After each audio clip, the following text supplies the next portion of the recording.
राहुल गांधी पहले भारत जोड़ो यात्रा कर चुके हैं, अब भारत जोड़ो न्याय यात्रा कर रहे हैं। क्या आपको लगता है इन यात्राओं से प्रभाव पड़ रहा है?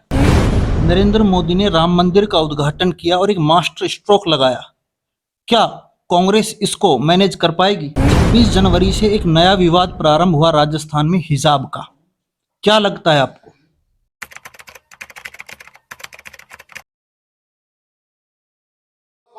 लोकसभा चुनाव की विभिन्न राजनीतिक दल धीरे धीरे तैयारियां प्रारंभ कर चुके हैं। राजस्थान में भी कांग्रेस पार्टी अपने धीरे धीरे करके प्रत्याशियों के बारे में फीडबैक लेने की कोशिश कर रही है। अलवर जो लोकसभा सीट है, यहां से ममता भूपेश जी पहुंची हैं फीडबैक जानने के लिए, बायोडाटा कलेक्ट करने के लिए। इन्हीं से बातचीत करेंगे। ममता जी, आप अलवर पहुंचे हैं, क्या स्थिति है अलवर की?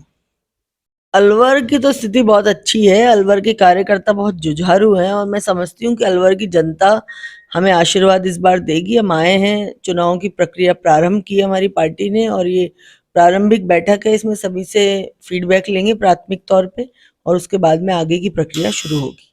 अलवर लोकसभा सीट आप लगातार 2 बार हार चुके हैं। तीसरी बार आप अपनी झोली में अगर लोकसभा सीट लेना चाहते हैं अलवर की, तो क्या आपकी रणनीति रहेगी विशेष? देखिए, पार्टी सभी सीटों के ऊपर प्रमुखता से ध्यान दे रही है और सबकी अलग अलग रणनीति तैयार की जा रही है।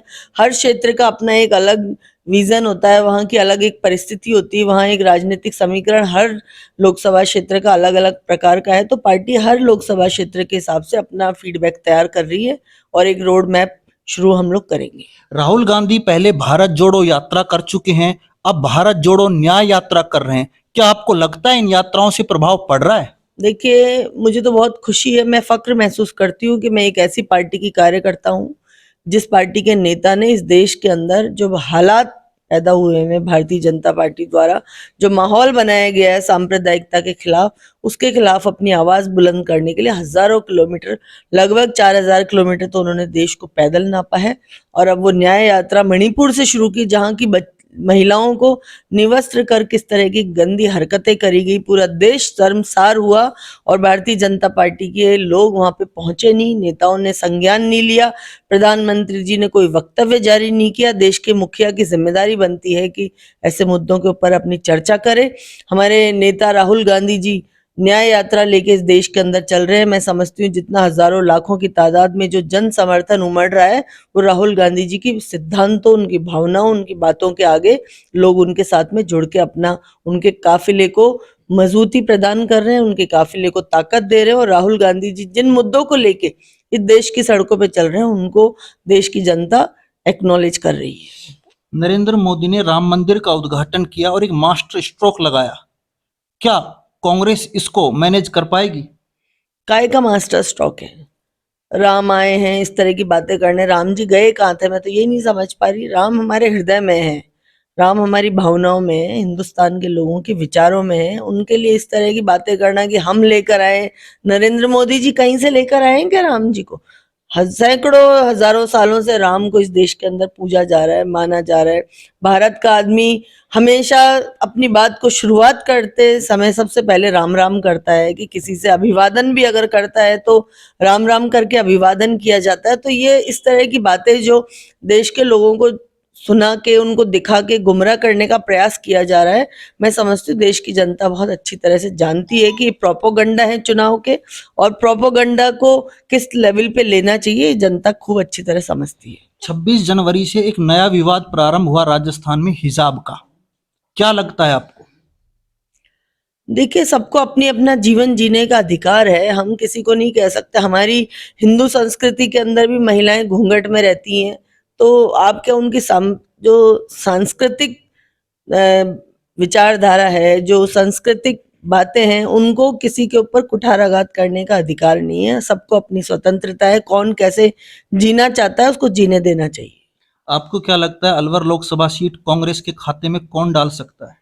देखिए, कांग्रेस का कार्यकर्ता डालेगा लोकसभा क्षेत्र अलवर के कांग्रेस के खाते में। कांग्रेस का कार्यकर्ता बहुत सजग है और बहुत एक तरह समर्थ है, और मैं समझती हूँ सभी कार्यकर्ता एकजुटता के साथ में हम लोग सब मैदान में उतरेंगे तो ये लोकसभा सीट हम लोग जीत के आएंगे। क्या अलवर में भंवर जितेंद्र के अलावा कांग्रेस पार्टी और किसी को भी मैदान में उतार सकती है?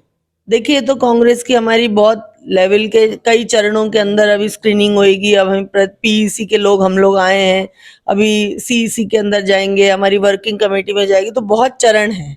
तो उन चरणों के अंदर के बाद में डिस्कशन में किसको टिकट मिलती है, कौन लड़ेगा, पार्टी किसको अपना उम्मीदवार बनाएगी, लेकिन हम सब लोग हाथ के पंजे के आगे कांग्रेस के चिन्ह के साथ में चुनाव लड़ रहे हैं। जो भी व्यक्ति यहाँ का प्रत्याशी होगा, कांग्रेस का कार्यकर्ता, उसके साथ मिलके काम करेगा। ऐसा अनुमान लगाया जा रहा है कि कांग्रेस पार्टी अब की बार बड़े नेताओं को चुनाव मैदान में उतारेगी। देखिए, सभी बड़े हैं। मैं तो समझती हूँ हमारी बहन शिमला नायक हमारे साथ आई हुई है, हमारी विधायक है अनूपगढ़ से, बहुत छोटी सी कार्यकर्ता थी, आज एक विधायक के तौर पे आपके सामने बैठी हुई है। मैं एक एनएसयूआई की कार्यकर्ता थी, मैं आज आपके सामने विधायक भी रही, मंत्री भी रही। तो कांग्रेस तो तमाम लोगों का सम्मान करना चाहती है, चाहे छोटा हो चाहे बड़ा हो, किसी को भी लड़ाएगी, वो हम सब लोग मिलके लड़ेंगे। मैडम, चलते चलते एक आखिरी सवाल, क्या फीडबैक आप जो ले रहे हैं और बायोडाटा जो आप ले रहे हैं, क्या ये टिकट का आधार रहेगा? क्या इन्हीं बायोडाटा के आधार पर टिकट मिलेगी या टिकट पहले ही निर्धारित हो चुके हैं? देखिए, हम लोगों को भेजा गया है यहाँ पे चर्चा करने के लिए। पार्टी कई एजेंसियों से सर्वे भी करवा रही है, तो हमारा फीडबैक और हमारी जो सर्वे एजेंसी उनका फीडबैक मिल रहा है नहीं मिल रहा है, हम लोग क्या सर्वे लेके जा रहे हैं, एजेंसियां क्या सर्वे कर रही है, बहुत तरह से पार्टी की स्क्रीनिंग की जाती है टिकट की। तो तमाम चीजों को अगर जब मिलाएंगे उसके बाद में टिकट दी जाएगी। तो ये भी एक आधार है, मैं ये नहीं कह रही ये आधार नहीं है, लेकिन ये अकेला आधार जिसको कहेंगे वो भी नहीं है। पार्टी कई तरह से टिकटों की छानबीन कर रही है।